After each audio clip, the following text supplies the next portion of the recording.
Saudara dan saudariku yang kekasih, Salam, selamat berjumpa dengan Renungan Harian Iona, Inspiration of New Apostolic.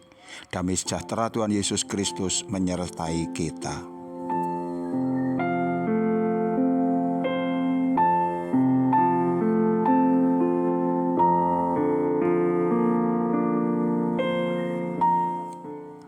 Kita membaca firman Tuhan dari Injil Lukas pasal 12 ayat 33 sampai dengan 34. Jualah segala milikmu dan berikanlah sedekah.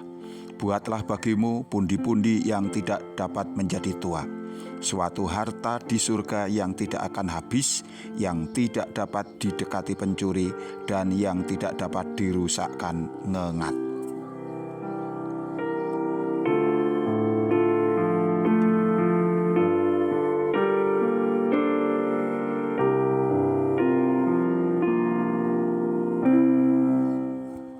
Saudara dan saudariku yang kekasih, kita sampai pada bagian yang ke-14 dari tema kekhawatiran hidup. Pada bagian sebelumnya kita telah belajar bagaimana hendaknya kita memperlakukan harta benda duniawi agar itu tidak berubah menjadi berhala bagi kita. Kita tidak ingin tersesat dari jalan iman kita, menjadi jauh dan kehilangan Tuhan oleh karena daya pikat harta benda duniawi, khususnya uang. Melainkan kita ingin agar apa yang telah Tuhan karuniakan kepada kita sebagai kekayaan itu dapat menjadi sarana bagi kita untuk dapat meraih keselamatan.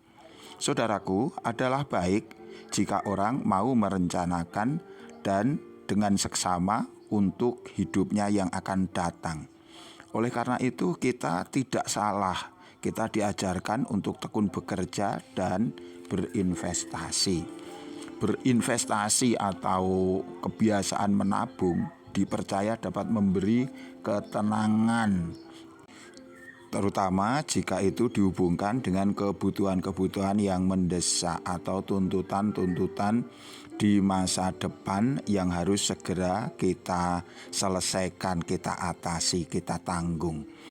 Menabung atau berinvestasi juga melatih kita untuk berhati-hati membelanjakan uang kita, untuk kita tidak ceroboh atau asal-asalan yang hanya mengikuti keinginan sesaat, yang seringkali itu menyebabkan datangnya kesulitan-kesulitan yang tidak diinginkan.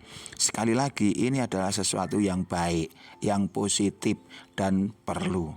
Hanya saja perlu diingat juga bahwa yang dimaksud masa depan, jika dipandang dari perspektif iman, ini tidak hanya menyangkut kebutuhan materi saja. Karena masa depan manusia dalam rancangan Allah bukan hanya berlangsung tatkala manusia itu masih hidup di muka bumi, masih butuh makanan untuk perut, masih memerlukan nafas untuk paru-paru, masih membutuhkan adanya pakaian untuk tubuh dan lain sebagainya. Esensi kehidupan yang sesungguhnya akan terus berlanjut dalam dimensi yang berbeda, yaitu dimensi rohani, di mana kehidupan tidak lagi berlangsung dalam tubuh jasmani yang fana, melainkan dalam roh dan jiwa, yang itu akan terus ada di alam barzakh. Kalau demikian, apakah cukup jika kita hanya menabung atau berinvestasi dengan harta benda duniawi saja? Tentu saja tidak. Karena roh dan jiwa tidak lagi butuh uang, roh dan jiwa hanya butuh harta rohani. Sampai di sini kita dapat memahami jika Tuhan Yesus kemudian memerintahkan kita untuk mengusahakan harta rohani ini.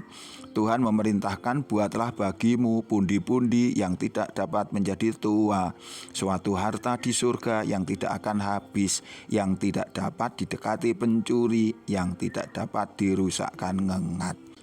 Begitulah Tuhan Yesus ingin memastikan bahwa hidup kita aman, bukan hanya tatkala kita masih berada di muka bumi, tetapi aman hingga sampai kepada hidup yang abadi. Hanya saja penjelasan ini barangkali belum cukup untuk memberi gambaran kepada kita tentang seperti apa wujud dari harta yang di surga itu, atau juga bagaimana caranya agar kita dapat memiliki harta surgawi yang demikian.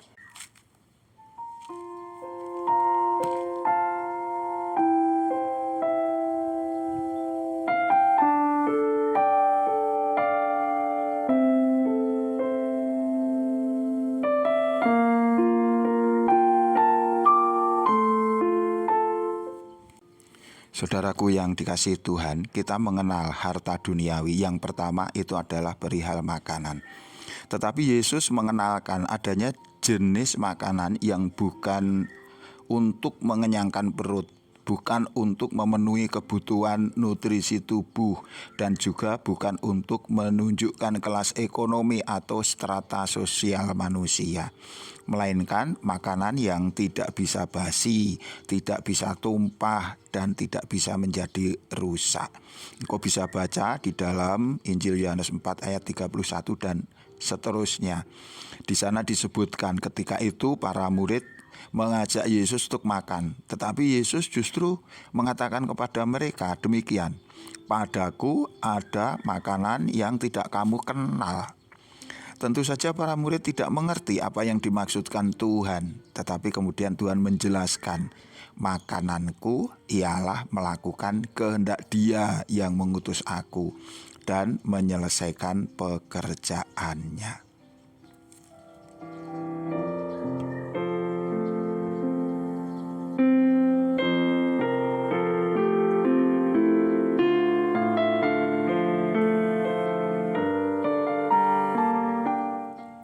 Saudaraku yang kekasih, kita memang membutuhkan makanan untuk tubuh kita. Tetapi jangan lupa di dalam tubuh ini juga ada roh dan jiwa yang jauh lebih membutuhkan juga makanan. Oleh karena itu, kita jangan hanya giat berinvestasi untuk kebutuhan makanan tubuh, tetapi kita juga harus giat berinvestasi untuk makanan roh dan jiwa. Dan Yesus menjelaskan dengan singkat, yaitu dengan melakukan apa yang menjadi kehendak Sang Bapa dan menyelesaikan pekerjaannya. Kita adalah milik Tuhan, kita adalah pengikut Kristus. Mari kita teladani apa yang telah Kristus contohkan kepada kita. Kita giatkan gerakan menumpuk harta di surga dengan melakukan kehendak Sang Bapa dalam praktek iman sehari-hari. Kita dijadikan anak Sang Bapa juga bukan untuk tinggal diam saja, melainkan harus turut bekerja. Kita diberi tugas penting yang harus kita lakukan dan harus kita selesaikan, yaitu untuk mengasihi Allah dan mengasihi sesama. Tumpuan harta di surga tidak menunjuk kepada keserakahan, melainkan justru kepada kesiapan untuk berbagi. Tumpuan harta di surga tidak akan membuat khawatir akan bahaya pencuri atau ngengat, melainkan itu akan bertahan terus selama-lamanya.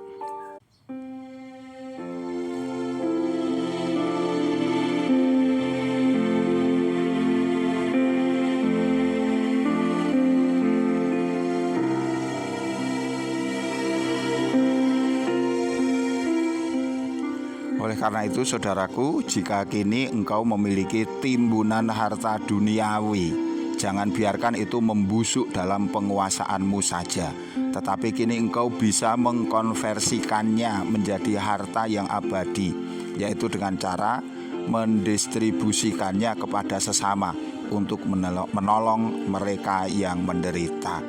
Tuhan memberkati kita. Sampai jumpa. Amin.